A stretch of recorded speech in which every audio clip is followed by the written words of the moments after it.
Hello, and welcome to the Ringer NBA show. It is Group Chat. It's Thursday. It's the dystopia. And Fury Road only goes to Oakland. We are living, 12 hours since the bombshell story that was Chris Haynes' report that LeBron James would consider going to Golden State if they could make max room for him. Justin Verrier, Haley O'Shaughnessy. I am also considering. I'll consider it. Going to Golden State. Can they got to get clear out that max room though? They got to get rid of Clay and Draymond for obviously very expensive. I feel like this is rumors ayahuasca I'm on right now. I know. I'm just on another plane of living. So mixed reactions to this rumor among Ringer staffers. I think I was a little bit. I had seen Hostels yesterday, and I was thinking a lot the about the movie Hostel. Yeah, Hostels. Okay. With Christian Bale. And I was thinking a lot about how we got where we are as America. So when I got home and Chris Haynes hit me with this, I was a little punchy. You were like, "Not today, Satan." What was your reaction when you heard this rumor? I don't believe it. Yeah, I don't believe it from either side because first of all, it didn't sound like the Warriors had any idea this was happening or that they were interested or pursuing it. And I don't see this as something LeBron would ever do. Maybe he would take the meeting. It's close to Napa. He loves wine, but I don't think either sides would ever do this. I think he'd consider it. I think it's like completely within the realm of possibility. He left once. It's like he went to Miami. Like they did all the stuff in 2011 that seems like ancient history did happen. That being said, I think immediately when you see a story like this, Justin, you have to think why this story, why now, who does it impact? So Sure. Who do you think is the intended receiver and reader of this story? I think the big one, and we've been talking about this ever since, is Dan Gilbert. I think this might as well have been just an email directly BCC'd to him. Yeah.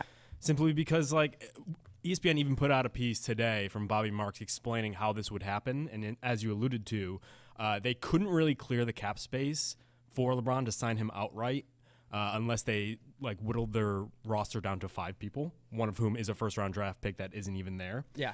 And thus, you would need a sign-in trade to get him to Golden State, which would need Dan Gilbert's sign-off. Yes. So there's no possible way that it can happen. And so it pretty much says to Dan Gilbert, look, I'm thinking about the other team that has pretty much been kicking your ass in the finals the past 2 years. I feel like Dan Gilbert would sooner trade him back to Miami than trade him to Golden State. I don't know. Miami almost took their 3rd seed last night. That's true.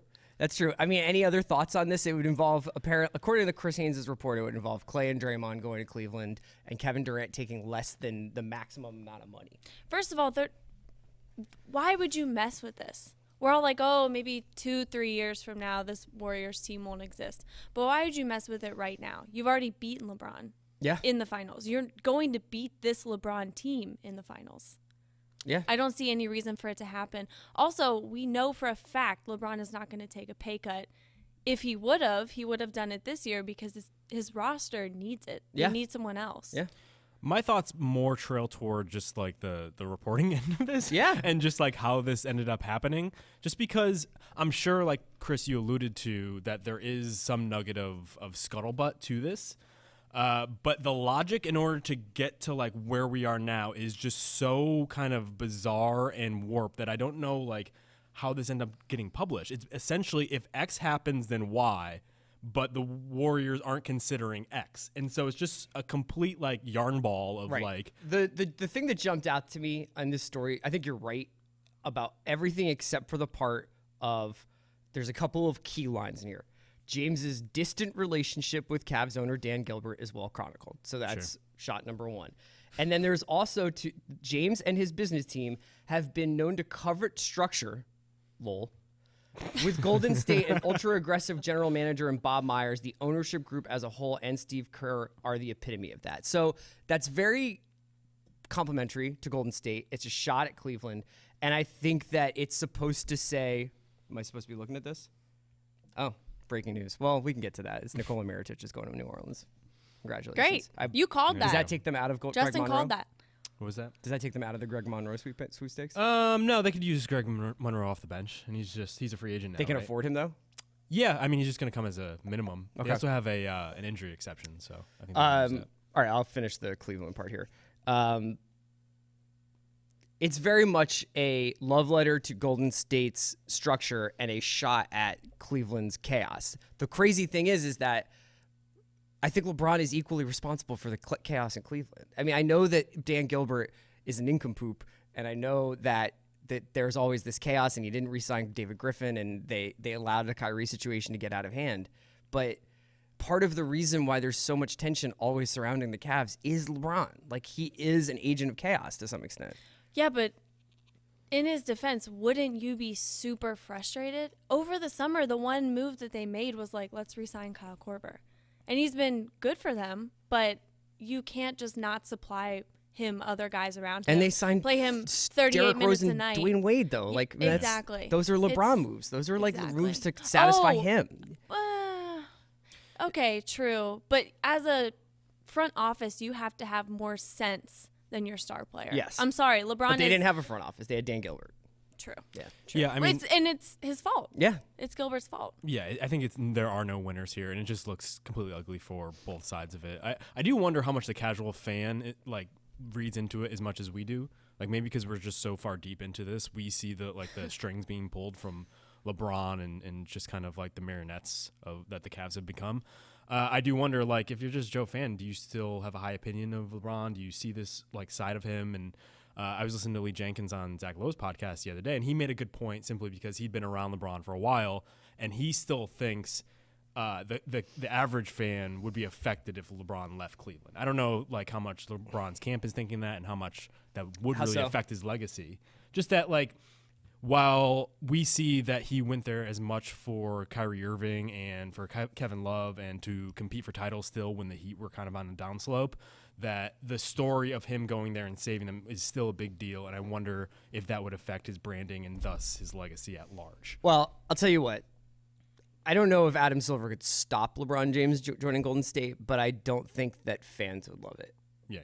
No. There's an extent. Obviously, I think that their fans would love super it. teams have an allure, but this would be a little bit out of hand. I would just say, let's sim the regular season then, you know? Right. And I understand what you're saying, Justin, about maybe the average fan not caring for LeBron as much if he left, because it was very much a heroic, I'm going to go back to Cleveland, I'm going to win a title.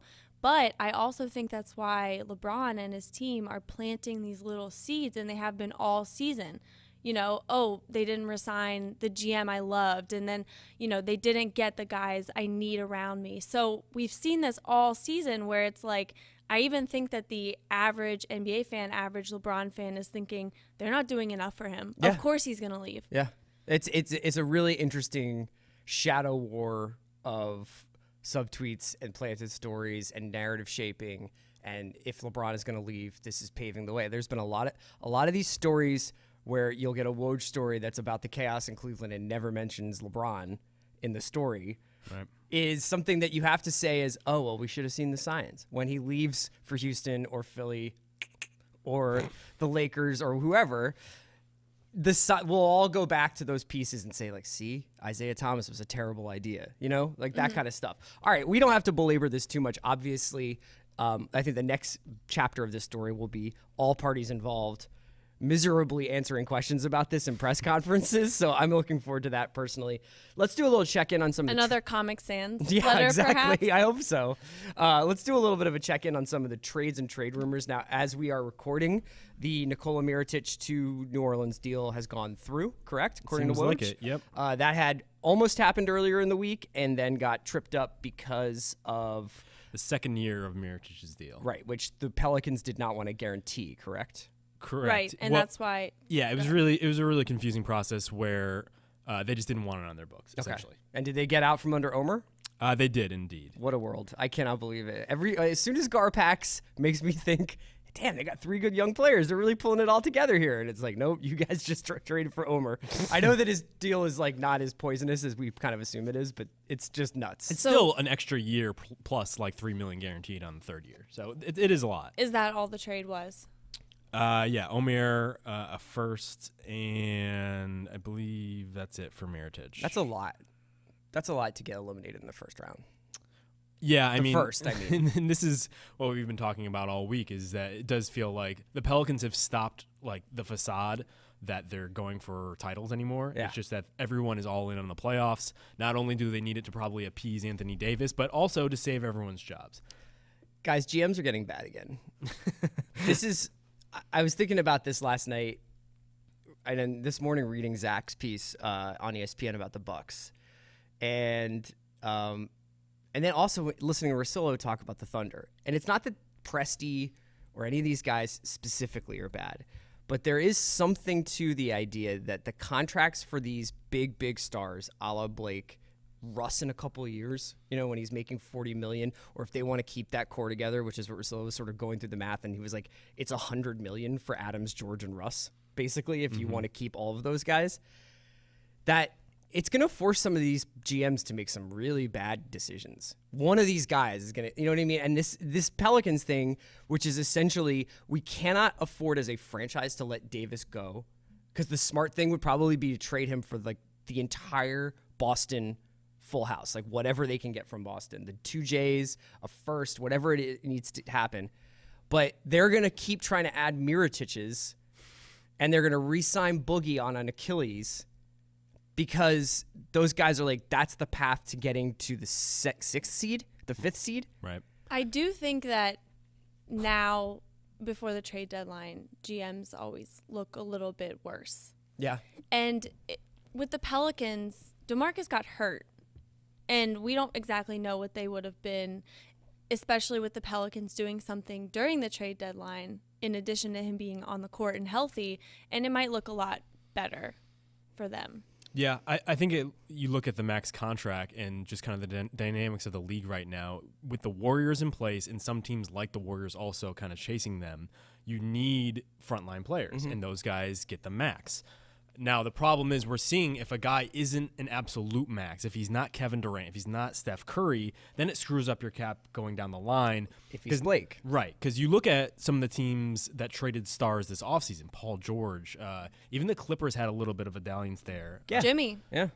The Bulls have been feisty at the very least, and they look long-term in better position. If your guy isn't worth the absolute max, I think it's kind of screwing up like how your team is constructed, because you don't have those other guys to fill in, because it's no longer just the big 3. It's literally a big 5 in Golden State. And in order to compete there, it completely flips the dynamics to where we are today. Yeah, right. And mediocre teams are signing those, a little bit, maybe they shouldn't be the max, but we're going to do it anyway because it could really push us ahead.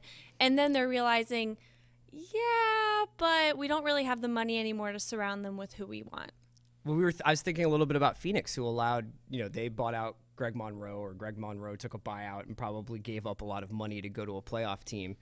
And I was thinking about how they 2 years ago were all in on pairing Tyson Chandler with LaMarcus Aldridge. Right. And that was the plan. I mean, they wanted to be a player in Kevin Love. They wanted to be a player with Kyrie Irving. They wanted to get in on a lot of these trades. But Phoenix is an interesting case where I feel like their big swings have actually been doubles. And they then went all in on drafting a bunch of young guys. And we don't quite know what Marquise Chris or Dragan Bender is going to be yet. But as they get older, they look less and less, ooh, what a mysterious old talent. And it's more like, are they ever going to put it together? It's just a swing and a miss, though, because look at all the teams that have focused on young talent. For some of them, it's working out. For the Bulls, maybe it will work out. For the Sixers, it worked out. But not every team that does it is it going to work out. Yeah, and just to bow tie the Pelicans trade, apparently they're also getting a second and the rights to change seconds in 2021. The Pelicans are receiving that. Correct. But they're sending a first to Chicago. Correct, and they're also hoping to clear a few more small roster spaces, contracts for Greg Monroe still. Okay. Well, I mean, Mirotic, Davis, Monroe, Drew. It's fine. They'll make the playoffs. They'll save their jobs, especially if the Clippers get rid of DJ or Lou Williams. Yeah, it's just interesting. They still don't have a lot of playmaking there, but like we just said, the bar to make the playoffs in the West is very low. Well, let's talk about some of the other guys who might be on the move. DeAndre remains a Clipper as of recording. We have heard a couple of different DeAndre rumors flying around there. He had obviously been linked with Cleveland a little while ago. We're hearing some other Western Conference teams, I think is fair to say. Yep. Yeah. he's another guy where it's like you're going to sign him. You're going to trade whatever you trade for DeAndre, it either needs to be rental for rental, or you have to have a really good sense that you're going to be able to re-sign DeAndre, which then gets to, do you want to pay DeAndre Jordan $30 million or whatever it's going to be at 30 years old as a big man who still is a little spotty down the stretch of games? Yeah, and it's exactly what Justin was just saying. I don't think you should. Yeah, it really just speaks to how interesting not only the centers are in today's game, but just like where he is in his development. Like he's 29, I believe. He's never hurt until recently. And I don't know how much he's going to just push you over the top. So I don't know what sort of team he really fits best with. I know the one thing that has been kicking around lately is just the Blazers as a potential destination. Neil O'Shea was part of the front office that drafted him, and he kind of built Lob City around those guys. And so I wonder if that makes any sense there. Nurkic, I don't know if they necessarily want to pay him long term. And so Portland, another place that has a bunch of guys that were interesting are now becoming not interesting. Yeah. The Vonleys, the Aminus, all these guys who they've kind of had on the books, and it's like, well, at some point we could package them all together with some picks and make a move for a bigger player. Right. They're kind of getting more expensive and less surprising. I want DJ to the Bucks. Okay. I do think that's a team that he could push ahead. Would you do Henson and Parker for that? Yes. Yes, I would. Because Henson is part of the issue that he could fix. I think that they would be a team that could move forward with him too. This year they're not really in great position, but they're not hiring a coach, so it doesn't look like they want to be in exactly like, let's make this giant push for the playoffs. But DJ Although they're kicking ass with Joe Prunty as their coach. That's that guy. I don't know if we should drop some Jason Kidd shade right now. Go ahead. Yeah. But I do think that they could trade for DJ, and then still it could be part of their plan moving forward. Yeah. I just wonder what DJ is in the playoffs to a lot of these teams. And that's another part of like just where his value lies. Kevin O'Connor brought up the good point that if the Cavs were to trade for DJ, historically he hasn't played well against the Warriors, which is like the big part of the whole reason you would get him. And I wonder if he can stay on the court in certain situations. Not only the free throws, which have been better, but still might force him off in clutch situations. But if the Warriors are going full death lineup, like basketball gets who's smaller. Yeah. You just like in the later in the playoffs, you just start seeing these smaller and smaller lineups. And he doesn't have any offense outside the paint. Right. I mean, his game is just very much old school, so it's hard to combat small ball. Yeah. It just is. For sure. I'm not sure if the big three of Bledsoe, DJ, and Giannis, like Giannis's potential is yet to be charted. Like I don't know how great he can be. He can be a top 3 player, a top 5 player. Maybe he is a top 5 player right now, but I don't know whether or not he can compensate for the things that DeAndre would take away, and that's the money. If you pay Giannis, Bledsoe, and DJ, that's your money, and everything else is complimentary and draft picks. Well, first of all, DJ would help them a lot on defense, which is maybe something we haven't talked about before. But also, maybe if I'm him, I know I'm turning 30. Jordan. Yeah, I would take a slight pay cut to play with Giannis. Would you rather play in Houston then, though? If you're No. talking pay cuts? No, I wouldn't, because they have Clint Capella. Yeah, he did get pushed around a little bit against like a team like the Pelicans, but then again, who has those type of guys? Right. A couple of the names who are still in the mix. Tyreke Evans, who has been held out by the Memphis Grizzlies. This is like now we're in the zone where guys don't play bowl games because they're going to declare for the NFL draft. Now guys aren't playing the week before the trade deadline because they will probably be traded. So Mirotic had been held out. He got traded. Tyreke held out. Will likely be traded. Some of the places in the mix. Apparently, Memphis is asking for a 1. So the teams in the mix for him include Boston, Philly. Who else has been mentioned? Nuggets. The Nuggets. There's like 30 others. Because the Nuggets need another 6'6" guy who's not quite a point guard. Exactly. Right. Paolo's recap said Sixers, Thunder, Cavs, Heat, Rockets, Celtics. So all the teams. Boston sounds like, at least according to our fearless leader, the in the pole position, they have all the pieces that you would need to make it work. apparently Danny Ainge has always loved Tyreke Evans. Sure. as every good player ever, it's like, oh, Danny's always loved him. So that kind of brings me to the next section, which is Boston looming over this trade deadline, future trade deadlines. And there was something interesting about this Greg Monroe stuff, where Greg Monroe got bought out, and it was like, well, the Celtics would be a good destination for Greg Monroe. Danny's always loved Greg Monroe, whatever. Is this the first time in the last 4 years, I guess, that you would, if you're a veteran, you'd rather play for Boston than Cleveland? That's a good point. Yeah, I think so. Right? Yeah. To say nothing of the fact that Brad Stevens seems to automatically make people X amount better. Terry! Do they even need Tyreke if they have Terry? Yeah. Do they need Marcus Smart too? Yeah, I think it just speaks to, one, Danny Ainge seems like he's on a hot streak and seems like he's ready to roll the dice again, just to see if he can keep going.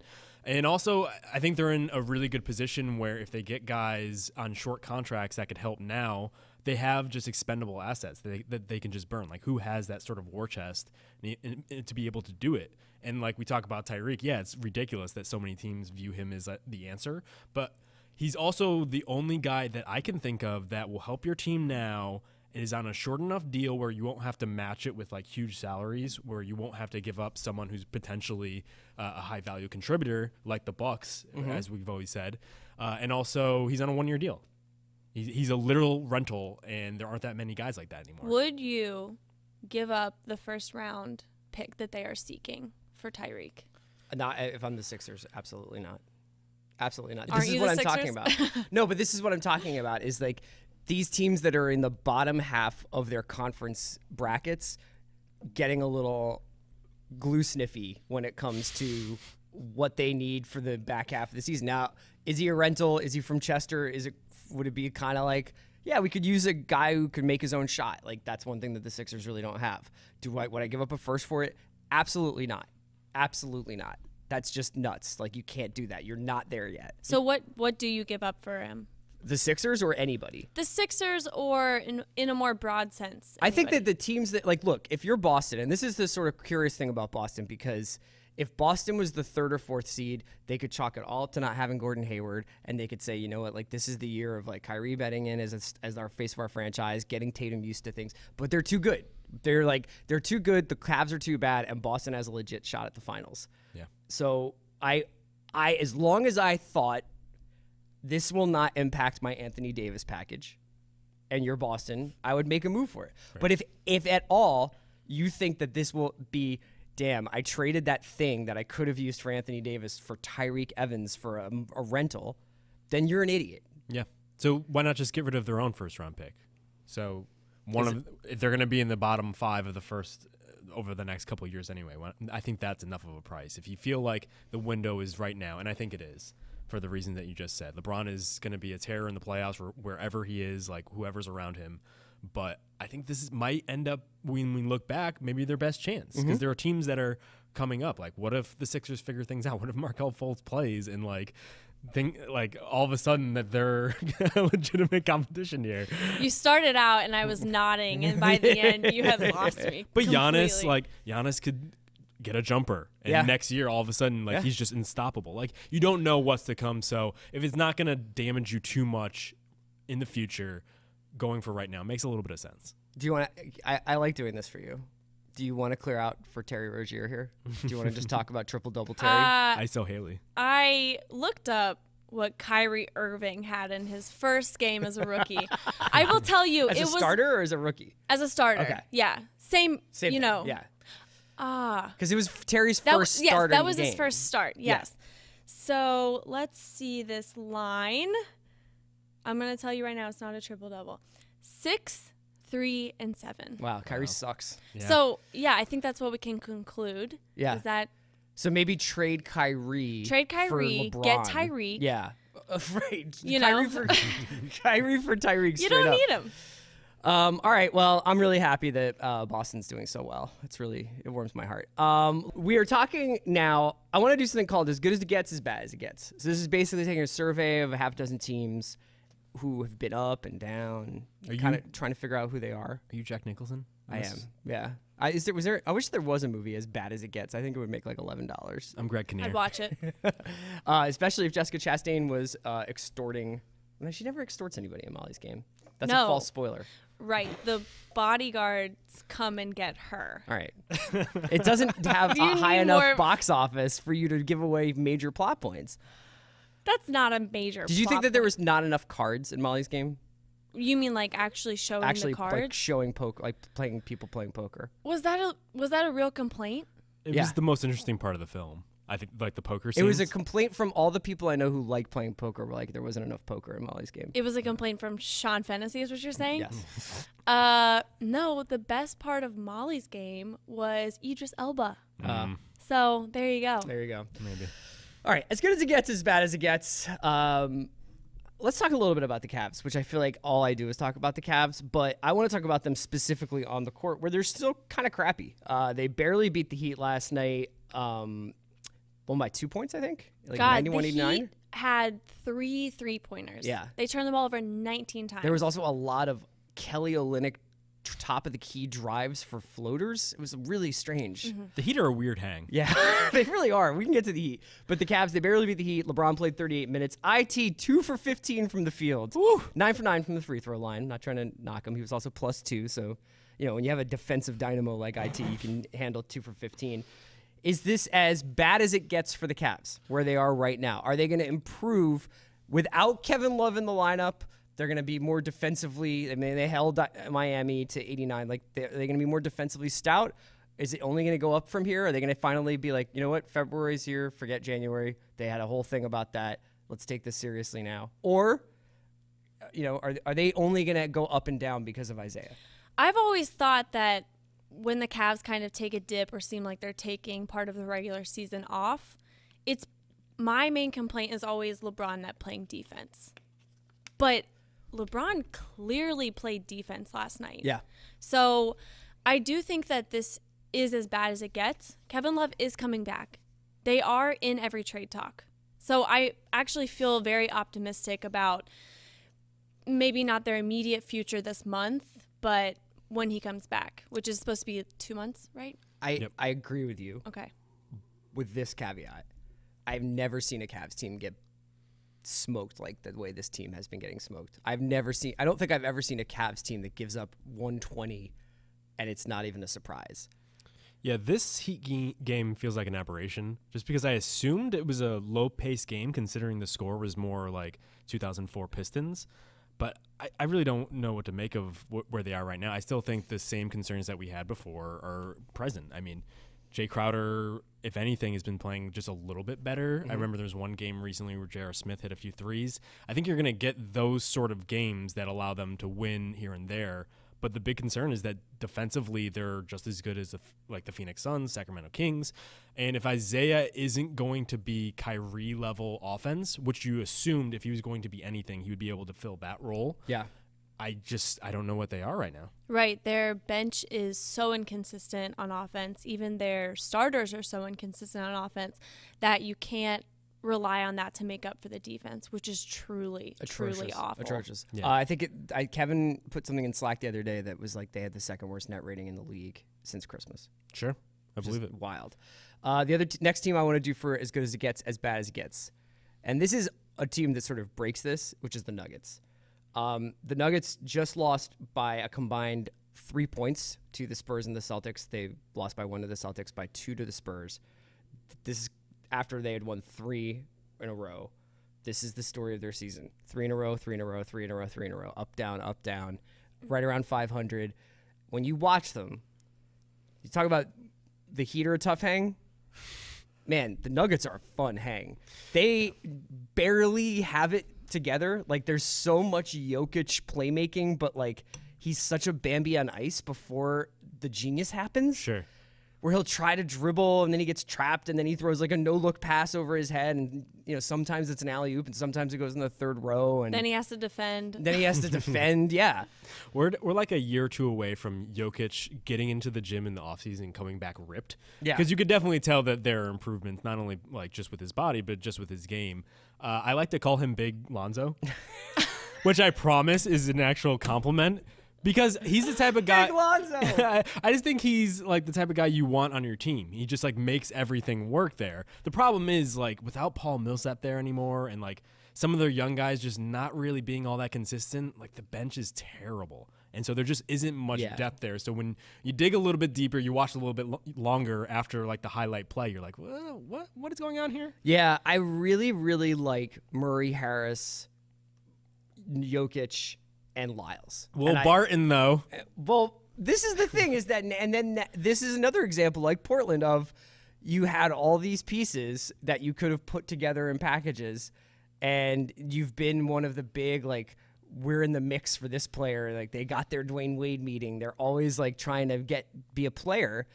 And I feel like now it's like, if you guys had invented Facebook, you would have been the inventors of Facebook. Like this is, you guys aren't about that life when it comes to making the big deal. And I just don't understand what they're going to do with all this crap they have on their books now. I do think that they could be better. This is not the worst or the. It's not the best or the worst. It's not the best. Yeah, it's not the best because a lot of injuries. Yeah. A lot of no very point guard frequent either. injuries. Even against the Thunder tonight.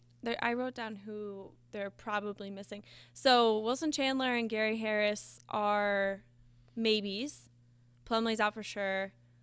Leiden's out for sure. So, and then obviously Paul. So, no, this is not the best they can get, but like you said, it's very fun. All right. I just wanted to get my Denver out there. Yeah. know? No, I just, would Kyrie make a difference here? On the Nuggets? This season. With Jokic, Murray, and Harris? Well, they'd probably have to give up one of those guys if they were to make that deal. Yeah. Oh, to make the deal to Cleveland. Like, if this was last offseason and instead of Phoenix, the popular rumor was Kyrie to Denver. Right. And then I think Blake was also some place that was they were interested in Blake when Blake was possibly going to be a free agent. They wanted to get the meeting. Right, and Kevin Love was rumored as being part of the three-way trade with Paul George. I guess right. my overall point here is I don't know if you add a superstar to this team if they instantly click and become something. No, I think long-term maybe, but they haven't done a great job of filling out the rest of the roster. And you look at the success that the Celtics have had, Kyrie has been great for what they do, but what they do is the reason why ultimately they've been great overall. Do you like watching them? You know, I never used to. I did not. Okay. But recently, yes. I enjoy watching them on any given night. Another team that I now enjoy watching. I have to, I've neglected them. I just have been post Paul George Pacers or really post the George Hill, Paul George, Lance, we're going to make a run at this Pacers. I just never thought to really watch too much of. God damn, this team is good. They are really good. They're top 6 offense. I still think Oladipo should have started the All-Star game. He's been very good for them. And Miles Turner. Yeah. Miles Turner's good. I mean, Thad Young hasn't been great. I actually hate watching them because of their uniforms. Oh, really? I really don't like their uniforms, and I think you guys The circle like them. ones? Yeah, I really like them. There's a lot going on. I don't know. It feels like a XFL uniform or something. Wow, I really disagree with you on that. I'm going to be honest with you. A lot of why I like watching teams is because of their uniforms. Really? So who do you think has the best uniform this season? In the league, it's the Celtics. The Celtics are always going to have the best uniforms. God. I love the Vice ones from Miami. I think the Those are Lakers incredible. The Bucks white ones Lake are ones. so nice. The cream Bucks The cream ones. one, it's Love nice. those. with The my cupcakes. Pacers are 7-3 in their last 10. They have this explosive offense. They get contributions from pretty much all over their roster, although obviously they're not super consistent because they're still really young. Last night, they had double digits from Thad, Bogdanovich, Turner, Collison, Oladipo, so their whole starting lineup, plus Sabonis and Lance, and they get minutes from Corey Joseph, TJ Leaf. You know, they have this, they're all playing in the same direction. This is the best you can do when you don't have the superstar player and you're riding the hot Oladipo and Turner as your best 2 players. Right, and the offense has been the surprise. Yeah. But I do think this is the best they can get because their defense is average. And recently, it's been a lot better. But as Caitlin Cooper, who's an SB Nation Pacers writer, who you should all follow on Twitter, pointed out, they What is that? just throwing out shouts. That's fine. Seriously, she's Follow great. my She brother does, on she does Twitter. great. And my daddy just joined yesterday. But she pointed out that they've been playing teams who are losing teams. Yeah. So, of course, we always have to consider schedule. So I think in the month of January, they were a top 5 defense. But you just have to look at schedule. And I really don't think that their defense is that great, is even good. I think it's very average. I just think the East is wide open now, and I think that's the big advantage to a team that is consistent, that has something going, has kind of figured themselves out at this point in the season. The Bucks are on the rise a little bit. The Sixers are hanging in there, but above the Pacers, who are 6 right now, you have the Wizards, who just lost John Wall, and the Heat, who you'd expect them to maintain in the playoff field, but I'm just not a big believer of them as like a top end home court advantage in the first round sort of team. The reason I brought the Pacers up is that they're a possible first-round Cavs opponent. Ooh, I like it. So it'd be pretty interesting. That would be very fun. Yeah. Yeah. I think so. I mean, the thing that's really interesting about Cleveland hanging around this 3 is they could see the Pacers or the Wizards in the first round. That'd be a nice parallel or kind of full circle to LeBron always playing the Pacers with the Heat. Yeah. Right. Just now they might be the type of team that can knock them out. When Roy it's Hibbert, on the downside. I miss you. Maybe they could bring him back in just for the playoffs. We can bring him really back in. He's should. like I down know, the seriously. street. The Wiz, though. Let's talk about the Wiz. Is this as good or as bad as it gets? And the reason why I'm bringing this up is that not Ewing theory, because John Wall is one of my 3 or 4 favorite NBA players, like just personal preference. Mm-hmm. But are the Brad Beal Wizards the way forward for Washington? No, they're not. I understand that naturally when you have a 1 and 2 best player and they're pretty exchangeable. When one of them goes out, the other one just has more room to work. Right. But in the long term, absolutely not. First of all, they've won 2 games without him since he's been out again. The first one was against a Division II Atlanta Hawks team. The second one was against OKC, where Russ shot terribly, and they don't have Andre Roberson anymore. And as much as I love Terrence Ferguson, his dunks and his athleticism, I think he had 0 points last night. Yeah, he was minus 11. And Patterson had 0 points too. Yeah. So we just can't be like, oh, they beat OKC. How amazing. And tonight they play. Wow, look at Abrina's getting those 13 minutes. Shooting 1 for 4.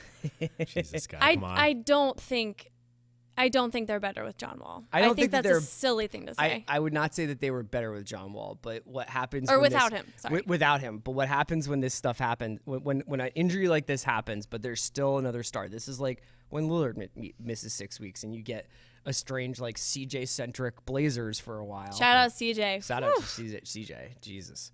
But this is the same thing. Brad played 41 minutes, scored 21 points, had 9 assists last night. And all the other guys, you see Porter get 25 all of a sudden. Right. It just goes off. I mean, what? But Porter's, oh my God, I have a beef with him. What? He's so inconsistent this season. Yeah. But I think that's because of the way that he has been fitting in or fitting out with this team this year. I mean, by all accounts, it's like Porter's eating by himself. They're not like inviting Porter to this shindig. I think but reports said he skipped the Rolex party. I thought it was that he wasn't invited. Oh. I don't know. I thought he skipped. I could take his Rolex. Yeah, seriously. Did you didn't come to my Rolex party? I mean, I had things to do. You have a swatch.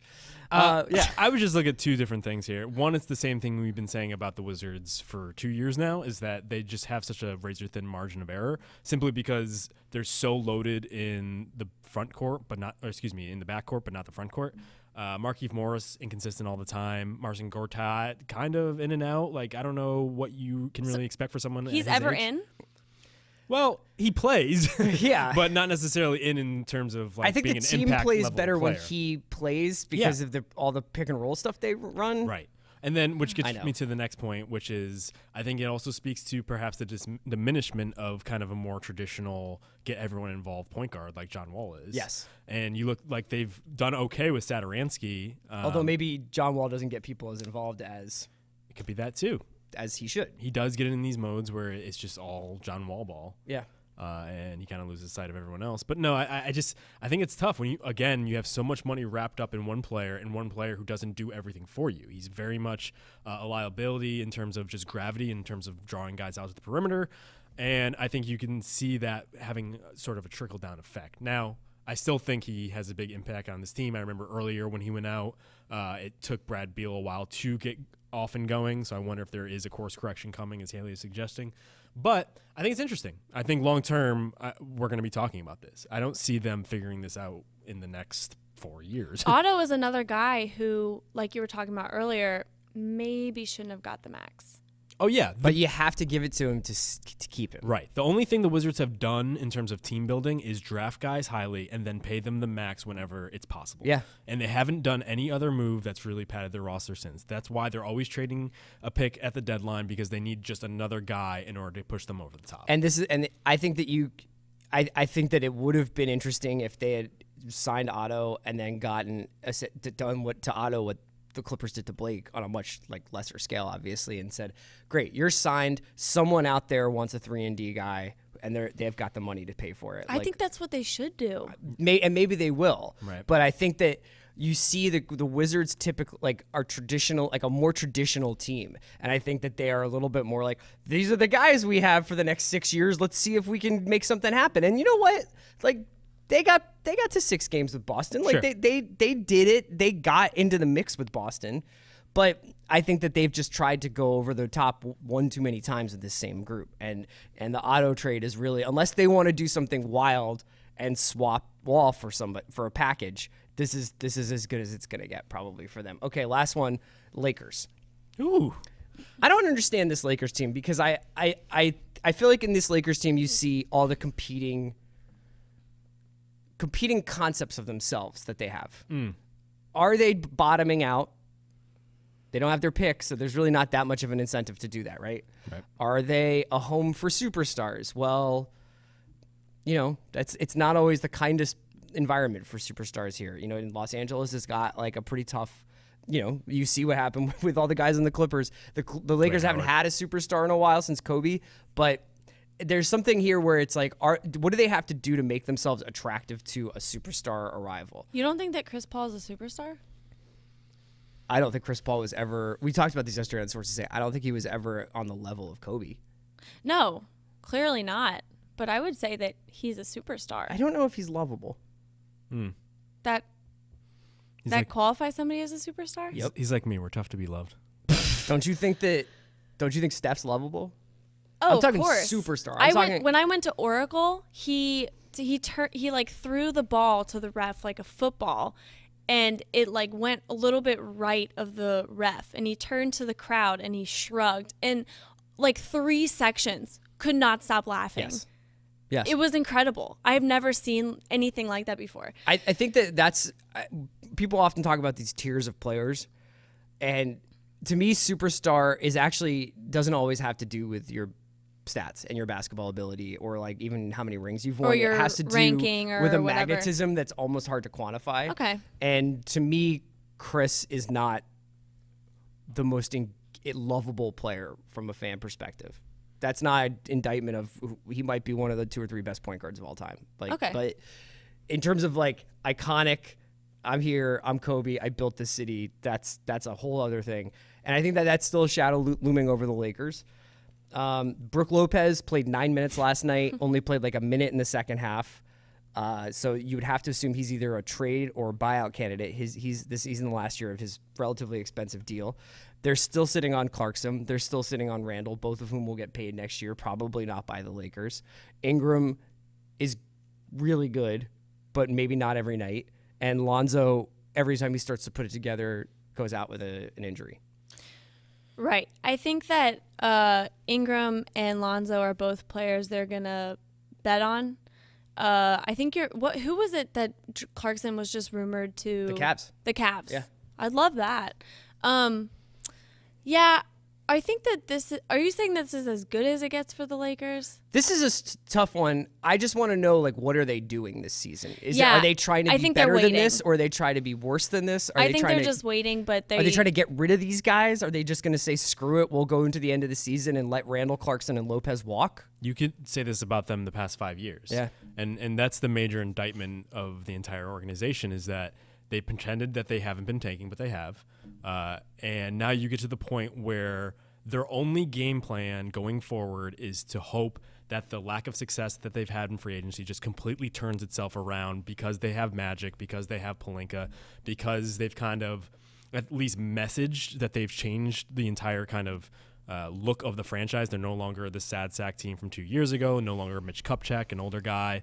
They're no longer Kobe and like a cover band of like Lou Wills and stuff like that. Yeah. Right. So I think this deadline is going to be super instructive about where they are going forward, because if they don't make a trade, I know someone was talking about this the other day, just the fact that they didn't get in to the Blake Griffin derby, that they probably won't get into the DJ market. We'll see. They're clearly hoping that this offseason something comes together. And if it doesn't, I think we're at the point where we really need to look at the Lakers franchise, organization, some of the Genie Buses of the world, and say, like, what have they done and what are they doing here? Yeah, because I think what's going to happen is that if they don't do something significant at the trade deadline, which by all accounts they might not, then I think that you're going to start to say, okay, well, they're waiting for LeBron. They're waiting to find out about LeBron. And then if they don't get LeBron, then they're going to say, well, the plan was always 2018. And the plan was always 2019 and that class, right. And we're developing our young talent, and it's Kuzma and Ingram and Ball. But if they want to make a trade, they unfortunately have too good of a player in Kuzma, and people are going to ask for Kuzma if they want DeAndre, if they want some of these other stars out there, and I think that there's going to be a competing impulse within that franchise for big names versus slow development. Right. And teams are going to make them work to get off those contracts that they need to clear for this offseason. Yes. If everyone sees that coming, nobody's going to want to help the Lakers. No one ever wants to help the Lakers. That's a really good point. And Pelinka sounded very passive when he was talking about the trade deadline. He said, yeah, if people come to us, but it didn't sound like he was reaching for anyone or being aggressive for anyone. I really think the plan is this summer.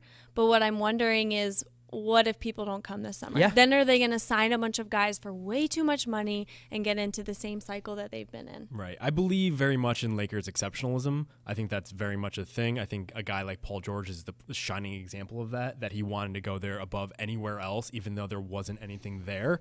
Having said that, it can't just be all that. And I think that's what we're going to find out. But you know what, though? Here's the thing I always think about with this. Someone Haley's age, you've spent most of your, so you're in your early 20s. Mm-hmm.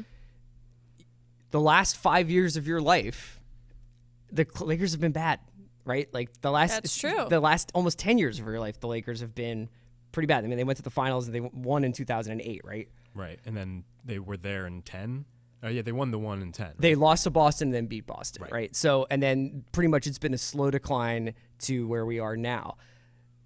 Yeah, Paul George still believes in the Lakers' exceptionalism. Maybe even LeBron believes in Lakers' exceptionalism in his, I'm a Cowboys fan way. Mm-hmm. But sooner or later, people who are younger than Haley are going to be like, I grew up thinking the Clippers were pretty good. Mm. You know what I mean? I grew up in a time when the Lakers were not even in the late part of the playoffs, if at all in the playoffs at all.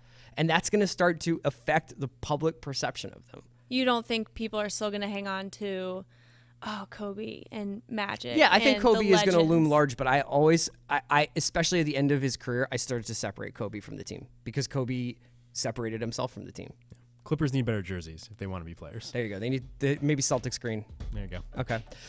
Haley O'Shaughnessy, thanks for joining us. Justin Verrier, thank you for joining us. Always. We will see you in Golden State.